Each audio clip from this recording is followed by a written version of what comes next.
Tonight on News 6, AETN announces their new director. Monday evening shooting under investigation. A food drive inspired by two little boys. Dustin Bentley has your weather report. Abner Bravukai has your sports, and Hannah Williams has your national and international news. All that and more, News 6 starts right now.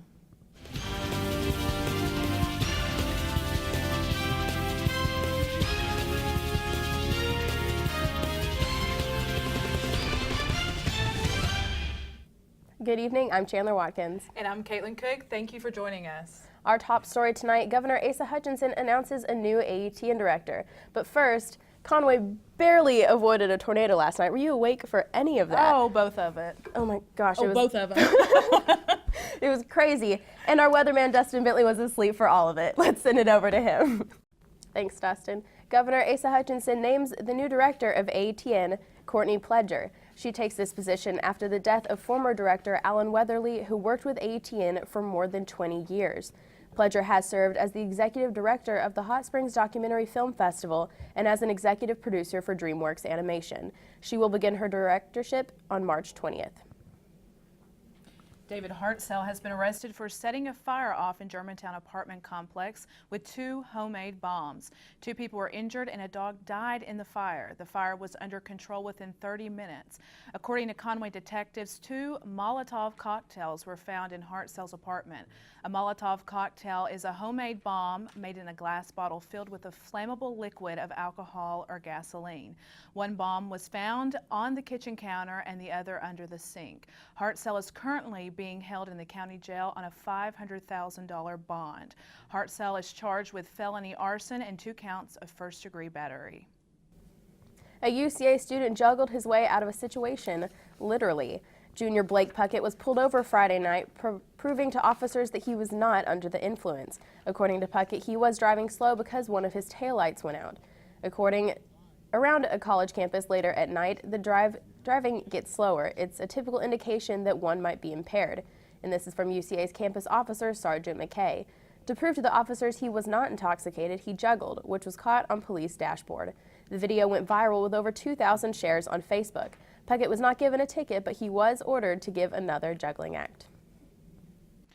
Tonight we will look at what students on campus are doing wrong when they draft that perfect resume for a temporary summer internship or a full-time job. George Robinson has the report. So, making your own resume sounds like... Coming up after the break, a Little Rock boy is shot in broad daylight. Stay with us. News 6 will be right back.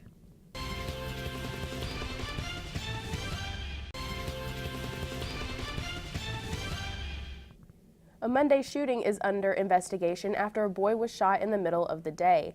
19-year-old DeAndre Rhodes was shot multiple times and is now in critical condition. The shooting happened on 32nd and John Barrow Road. Investigators and police are trying to figure out the reasoning behind the shooting. The Little Rock Police Department is asking the public for any information in regards to the shooting to please contact them at 501-371-4605. Employer of Pulaski County Regional Detention Facility was arrested Monday evening after being linked to an investigation of over $18,000 missing. 62-year-old Anna Story of Cabot, Arkansas is facing felony charges of forgery, fraud, and theft of property. The investigation began in February after the county was able to see that the county's computer system was accessed and used to print over 60 checks in various inmates' names. When the checks were ready for deposit, the total was exactly $18,228. Wooster Elementary School in Greenbrier put on a food drive raising over 1,000 non-perishable items. The food drive was a project run by the talented and gifted teachers and their students. The students bagged up items and wrote notes for every single bag before handing them out to children in need.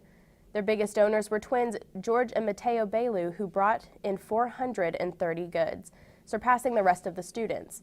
The boys, with the help from their parents and many coupons, brought their goods for only $77. The drive was a way to help the community, and they seized the opportunity from the very first day that it started. Arkansas experienced severe storms and tornadoes last night, and when we come back, Dustin Bentley will give us more information on the aftermath of this weather and what we can expect for the rest of the week. Stay tuned, we'll be right back.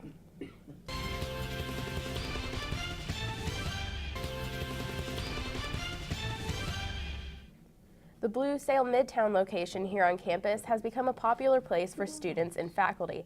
News 6 reporter Paige Webb gives us a closer look into the new coffee shop. Now I feel like a college staple is coffee, and Blue Sail caters to UCA perfectly because a UCA graduate actually created Blue Sail. Yes. Yeah, it's absolutely. So have you been to the one on Donaghy? Absolutely, I love it. It's so close to, like, right across the street. And Right. I haven't convenient. been yet, but I've been to the one on Front Street. Absolutely love it. So tonight, are you going to go grab some coffee, then go get free pancakes at IHOP? Oh man, you know it. Free pancakes. But you know, it's for a great cause. It's raising money for Children's Miracle Network. And you'll see local title holders who are going to compete in Miss Arkansas. They'll greet you. That's absolutely amazing. Well, I can't wait for it. That's a look at your news for today. If you missed any stories or want to get more details, go online to ucaecho.net. Also, be sure to keep up with us on Facebook and Twitter at News 6 UCA. And send us any tips to ucanews6@gmail.com. Thank you for joining us. I'm Chandler Watkins. And I'm Caitlin Cook. For all of us at News 6, see you tomorrow.